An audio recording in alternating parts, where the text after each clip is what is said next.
नमस्कार विद्यार्थी मित्रांनो, सीटी 2026 फॉर्म सुटले. एक्झामची डेट 6 सप्टेंबर 2026 आहे.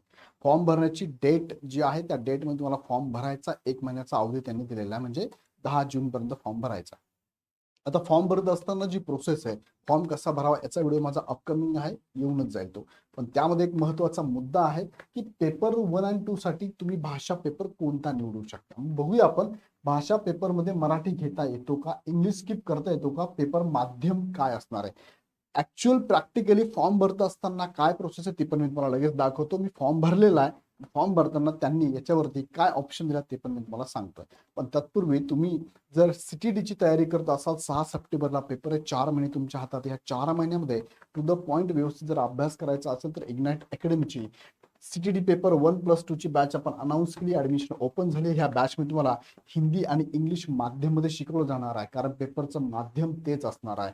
प्रत्येक विषयाचे अनुभवी टीचर तुम्हाला शिकवणार आहे. पीपीटी स्वरूपातले नोट्स आणि पीडीएफ स्वरूपातले नोट्स अवेलेबल आहे. टॉपिक नुसार, विषयानुसार संपूर्ण अभ्यासक्रमावरती सुद्धा तुम्हाला टेस्ट सिरीज अवेलेबल असणार आहे.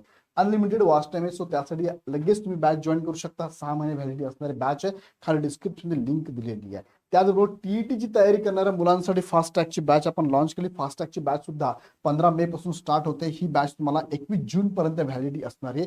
यामध्ये सुद्धा हे सगळे फीचर तुम्हाला पाहायला मिळतात. सो ज्या ज्या विद्यार्थ्यांना, शिक्षकांना वाटतंय की फास्ट ट्रॅक बॅच मला उपयोगात येणार आहे, या राहिलेल्या 40 दिवसात मला प्रॉपर तयारी करायची आहे, त्यांनी ही बॅच पण जॉईन करायला हरकत नाही. त्यासाठी खाली डिस्क्रिप्शन मध्ये लिंक दिलेली आहे. तर मुख्य मुद्द्याकडे तुम्हाला घेऊन जातो. फॉर्म सुटलेले आहे. फॉर्म सुटल्यानंतर एक्झामची डेट आहे 6 सप्टेंबर 2026 आणि फॉर्म तुम्हाला भरायचे बघा 10 जून पर्यंत. 11 मे पासून 10 जून फॉर्म भरण्याची डेट आहे. करेक्शन विंडो 15 पासून 18 जून पर्यंत असणार आहे आणि परीक्षेच्या 2 दिवस अगोदर तुम्हाला हॉल तिकीट येणार आहे. एक्झाम जरी 6 तारखेला असेल, त्यांनी एक नोटीस पण दिलेली आहे. जर फॉर्म जास्त आले तर 5 आणि 6 ह्या दोन्ही डेटला तुमची एक्झाम होऊ शकते. त्यानंतर पुढचं आहे की अप्लाय करत असताना बघा, जेव्हा मी निवडतो अप्लाय फॉर बोथ पेपर 1 आणि 2, मला लँग्वेज निवडायचं बघा. लँग्वेज 1 जेव्हा मी निवडत असतो, लँग्वेज 1 निवडत असताना माझ्यासमोर ऑप्शन बघा किती आहे. मराठी हा पण ऑप्शन आहे, इंग्लिश पण ऑप्शन आहे, हिंदी पण ऑप्शन आहे, बाकीचे पण असणार आहे. बाकीचे भरपूर ऑप्शन आहे. उर्दू आहे, बेंगाली, संस्कृत आहे, आसामी, गारो, गुजराती, कन्नडा, खाशी, मल्याळम, मणिपुरी, मराठी, मिझो, नेपाली, भरपूर प्रत्येक राज्याची इथे भाषा तुम्हाला बघायला मिळतं. आता आपण महाराष्ट्राचे असल्या नाही तर मराठी घेऊ, एक तर इंग्लिश घेऊ, एक तर हिंदी घेऊ, एक तर उर्दू, ही संख्येने जास्त असणारे विद्यार्थी आपल्याकडे आहे. सपोज मी यापैकी एक निवडतो, मराठी निवडलं मी, तर मराठी निवडताना मी मराठी हिंदी ही पहिली पेअर तुम्ही घेऊ शकता. पेपर 1, पेपर लँग्वेज 1, लँग्वेज 2 साठी पहिली पेअर काय असेल तुम्हाला मराठी इंग्लिश सांगितली. दुसरी पेअर तुम्ही बघा मराठीला जोडून मराठी इंग्लिश पण घेऊ शकतात. मराठी हिंदी उर्दू हे सगळे विषय पण तुम्हाला बघा, म्हणजे मराठी हिंदी पण घेता येईल, मराठी इंग्लिश पण घेता येऊ शकतं. ओके. त्यानंतर पुढची विंडो बघा, जर मी हिंदी लँग्वेज पहिली घेतली तर दुसरी लँग्वेज मला मराठी पण घेता येईल आणि दुसरी लँग्वेज मला इंग्लिश सुद्धा घेता येणार, म्हणजे ही पण पेअर मी तुम्हाला सांगितलेली आहे. त्यानंतर तिसरी पेअर बघा, तुम्हाला इंग्लिश जर घेतलं तुम्ही पहिली लँग्वेज, तर दुसरी तुम्हाला इंग्लिश पण आहे, हिंदी पण आहे आणि खाली मराठी सुद्धा तुम्हाला ऑप्शन अवेलेबल असणार बघा. हा मराठीचा ऑप्शन पण तुम्हाला अवेलेबल आहे. म्हणजे पेअर घेत असताना मी तुम्हाला सांगितलं पेअर कशा घेऊ शकतात तुम्ही बघा. मराठीला जोडी तुम्हाला इंग्लिश पण आहे आणि मराठीला जोडी तुम्हाला हिंदी पण घेता येणार आहे. सपोज पहिली लँग्वेज मी हिंदी घेतली तर हिंदीला जोडी तुम्हाला इंग्लिश पण आहे आणि हिंदीला जोडी तुम्हाला मराठी पण आहे. सपोज पहिली लँग्वेज मी इंग्लिश घेतली तर इंग्लिशला जोडी मराठी पण आहे आणि इंग्लिशला जोडी हिंदी पण तुम्ही घेऊ शकणार आहात. आणि सेम लँग्वेज सुद्धा सेकंड निवडता येते असं त्यांनी ऑप्शन मध्ये दिलं, म्हणजे हिंदी घेतलं तर हिंदी पण घेता येतं असं पण दिसतं, इंग्लिश घेतलं तर इंग्लिश पण घेता येतं असा पण ऑप्शन बघायला मिळतोय. यावरती मी क्लॅरिफिकेशन पुढच्या व्हिडिओ देतो. पण सध्या तुम्ही ह्या पेअर पैकी कोणती पेअर घेऊ शकता. टीईटी मध्ये मात्र असं नव्हतं, जर तुम्ही टीईटीला मराठी घेतला तर इंग्लिशच घ्यावा लागत होता, हा ऑप्शन नव्हता टीईटीला. जर तुम्ही इंग्लिश घेतला दुसरा मराठीच घ्यावा लागत, हा ऑप्शन नव्हता टीईटीला. मात्र सीटीला हे ऑप्शन अवेलेबल आहेत. सो तुम्ही पहिली फर्स्ट लँग्वेज निवडताना तुम्हाला ज्या लँग्वेजमध्ये चांगले स्कोअर करता येतो ती पहिली लँग्वेज घ्या आणि दुसरी तुम्हाला ऑप्शन सगळेच अवेलेबल आहे.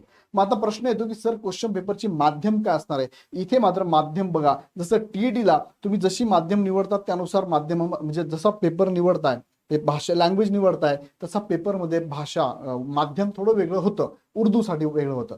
पण मात्र इथे जर बघितलं सगळ्यांनाच कोणता ईच अँड एव्हरी स्टुडंट इथं सीईटी देणार असेल त्यांना पेपर एकाच लँग्वेजमध्ये म्हणजे कोणता बायलिंग्वल हिंदी आणि इंग्लिशमध्येच तुम्हाला पेपर असणार आहे.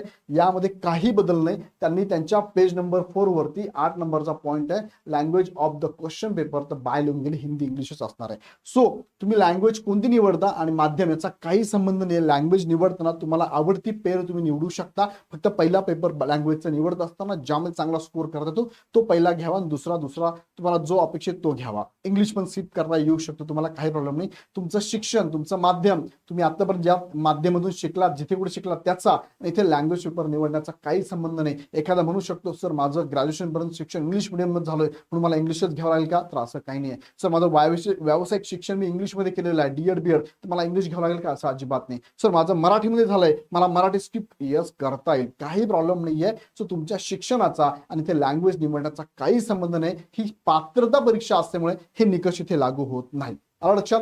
सो माध्यम सुद्धा पेपरचं माध्यम तुम्हाला बायलिंग्वलच असणार आहे. तुम्हाला वाटलं सर मला मराठी माध्यम घ्यायचं असेल तर इथे मराठी माध्यम येणारच नाहीये. पूर्ण ऑल ओव्हर इंडिया ही एक्झाम होत असते आणि ह्या 2 लँग्वेजमध्येच होत असते हिंदी इंग्लिशमध्ये. तिथे लँग्वेजमध्ये बदल नाही. माध्यम एवढंच आहे.